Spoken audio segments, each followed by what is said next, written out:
Everything I built was for my family.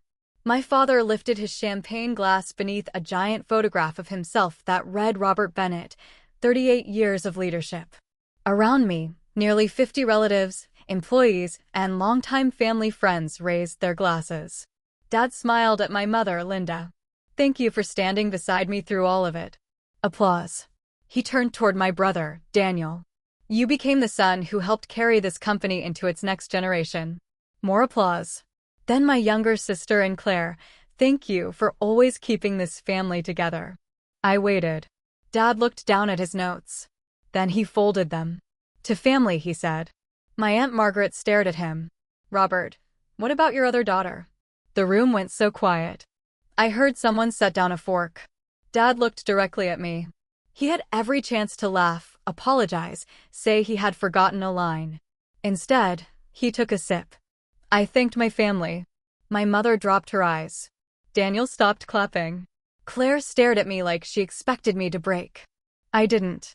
I stood, picked up my purse, and walked toward my father. Don't create a scene, Sheila, he muttered. I'm not going to. I reached him, opened my purse, and placed a cream-colored envelope beside his champagne glass. His expression stayed smug for exactly 2 seconds. Then he saw what was inside. The color drained from his face. You should probably read that before Monday, I said. I turned away. Behind me, I heard paper sliding from the envelope, then silence. Dad had found the number printed across the first page. $92,000. That evening was supposed to be a celebration. Daniel sat beside him like the obvious heir to Bennett Industrial Supply. Claire had been given a place in the program. Even my mother had been thanked for the life they built together. I had been erased while sitting 10 feet away. And what no one in that banquet room knew, not Daniel, not Claire, not most of our family, was that 8 years earlier, my father had called me in the middle of the night because everything he was celebrating had nearly disappeared. So, why did the man who had just declared I wasn't his family suddenly look terrified of a document with my name on it? 8 years earlier, my phone rang at 1:13 in the morning. I almost ignored it. Then I saw Dad's name. When I answered, there was no greeting. Sheila, I need your help.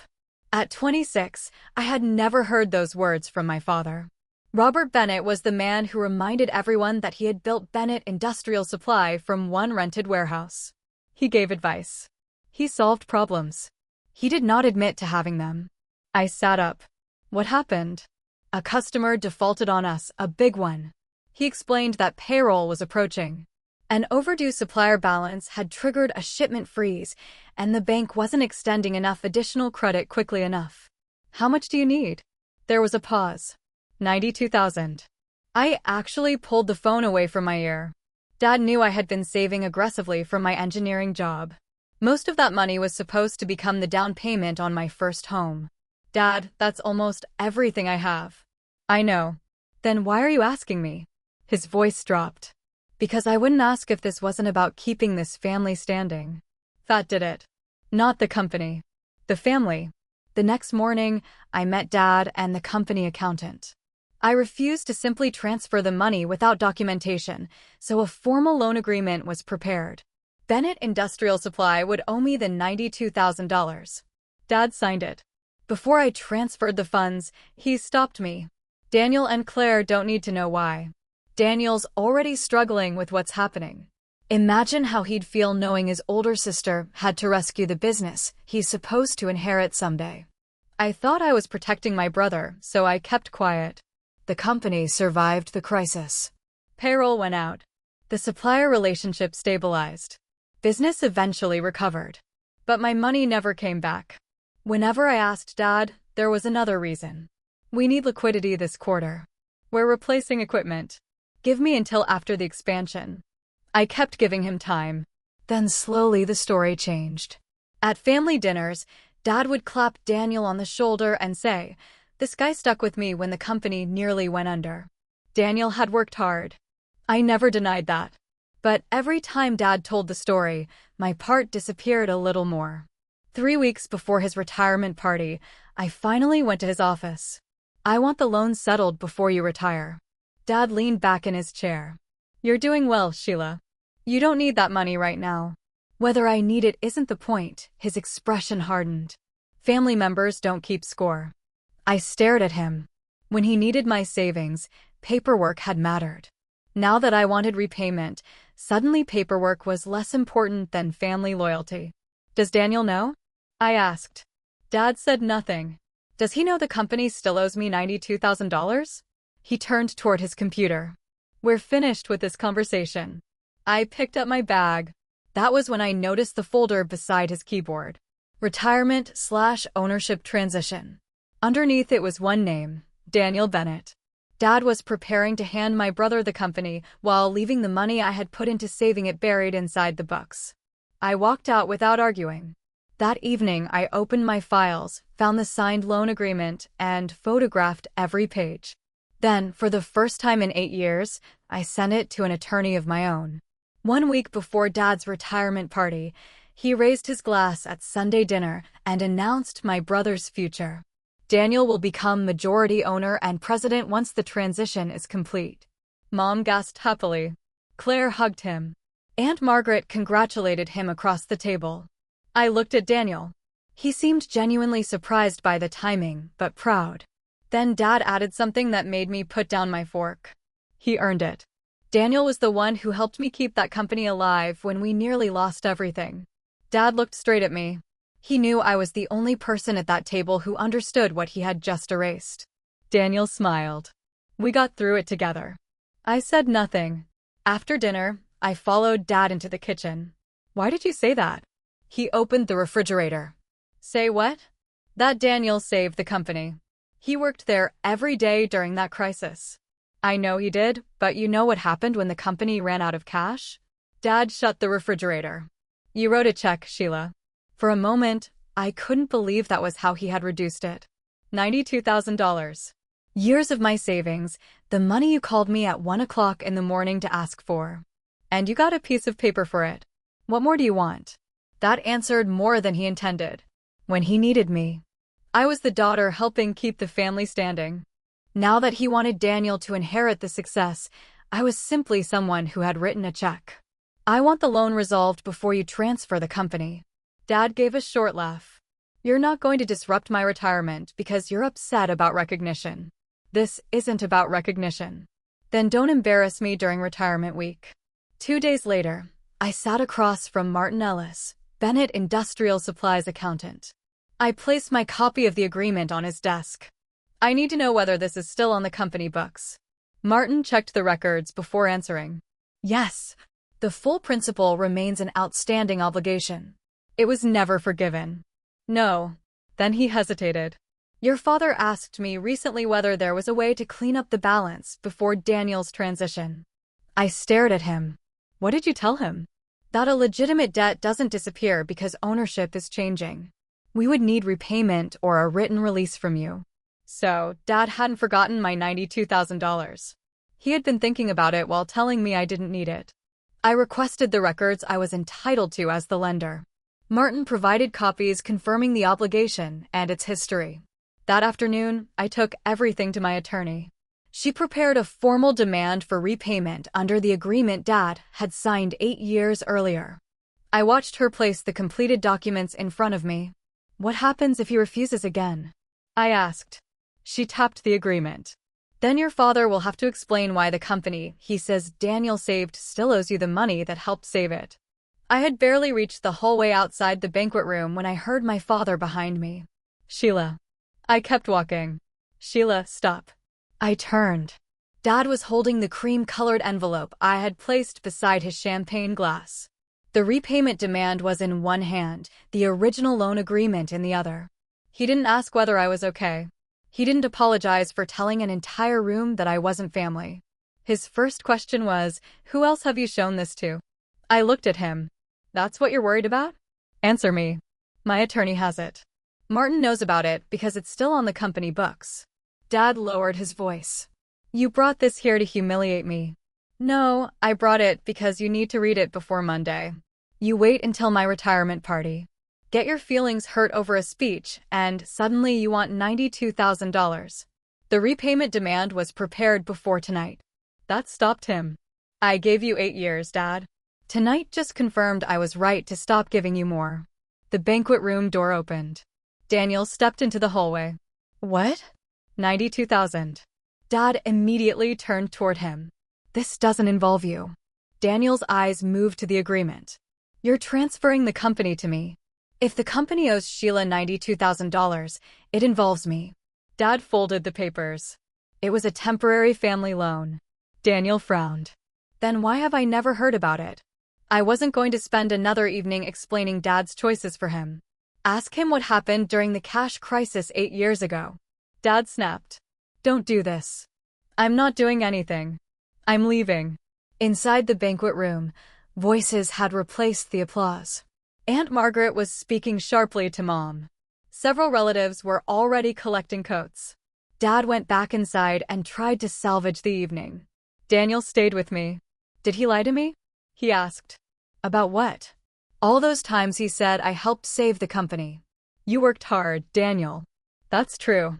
But I looked toward the closed banquet room door. That's not the whole story. Daniel held out his hand. Let me see. I gave him the copies. He read the first page, then checked the date. His expression changed.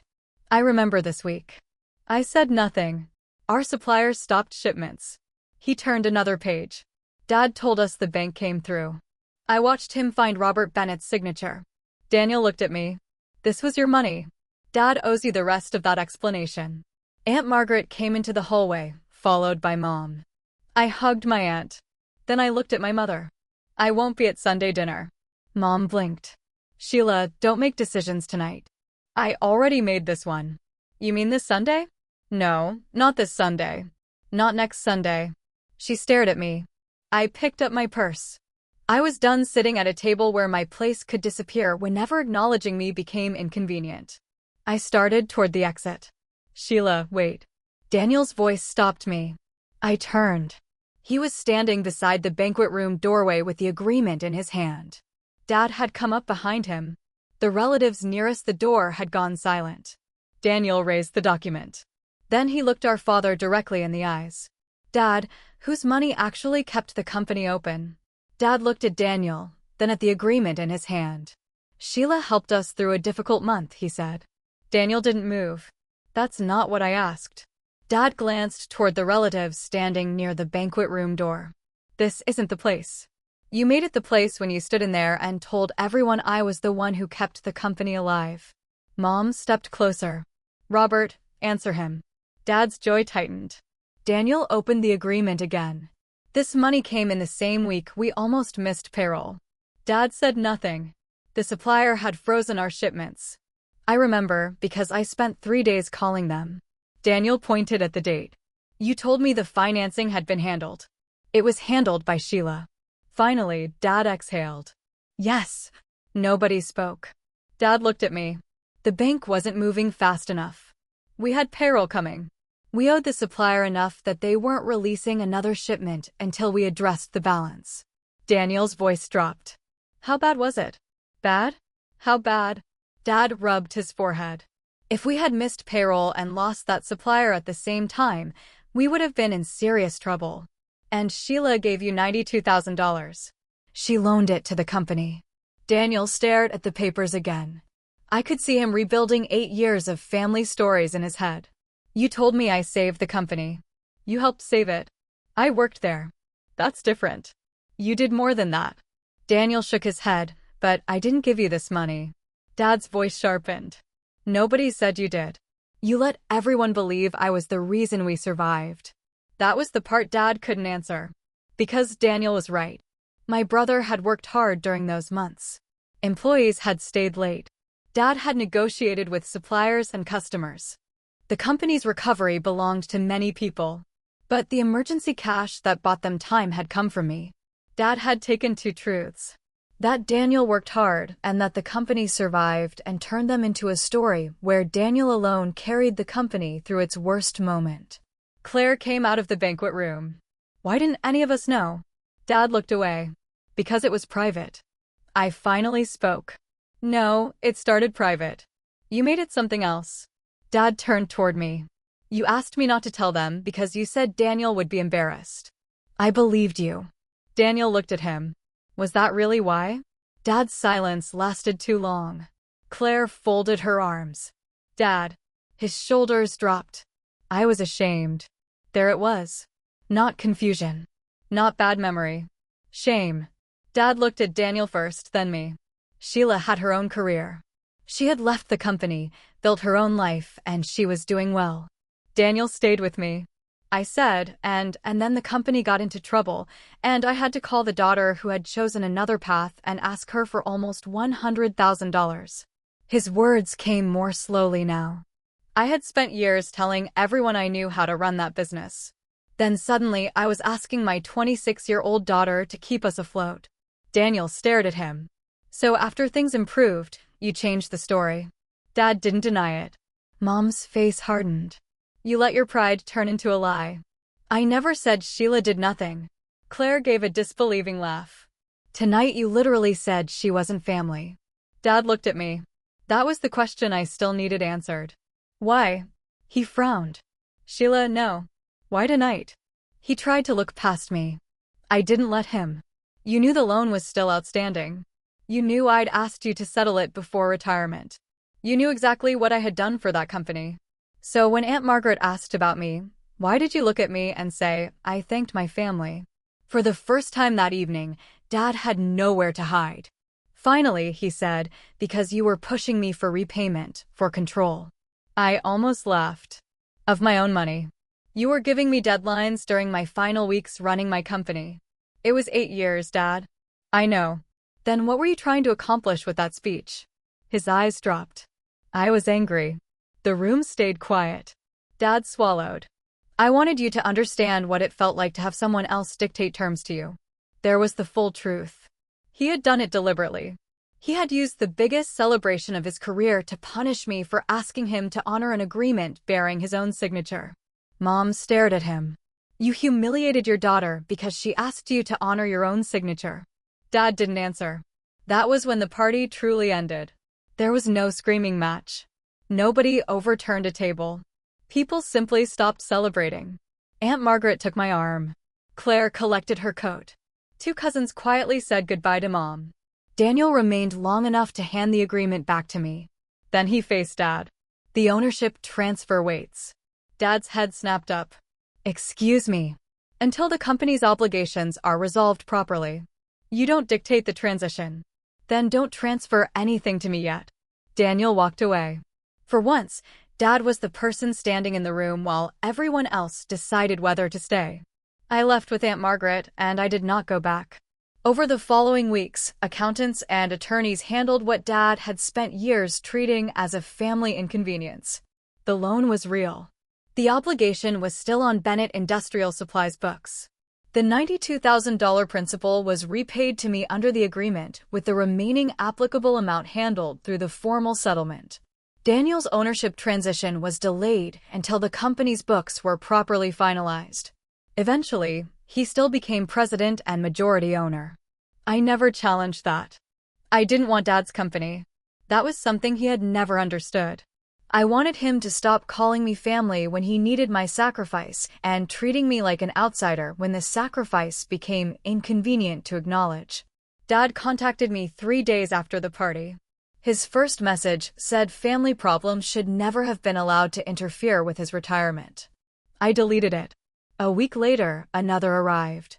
We should put this behind us. I didn't answer that one either. Then almost a month later, he sent something different. He admitted that what he said at the party had been deliberate. He admitted it was cruel. And for the first time, he apologized without attaching a demand that I come home. I read the message twice. Then I put my phone down. An apology could be sincere without repairing 8 years of choices. Mom called me the following Sunday. Are you coming for dinner? No. There was a pause. Your father apologized. I know. So maybe this is the time to start fixing things. Mom, fixing things doesn't mean pretending nothing happened. She didn't argue. I continued seeing her separately. Daniel started calling me without going through Dad. Claire did too.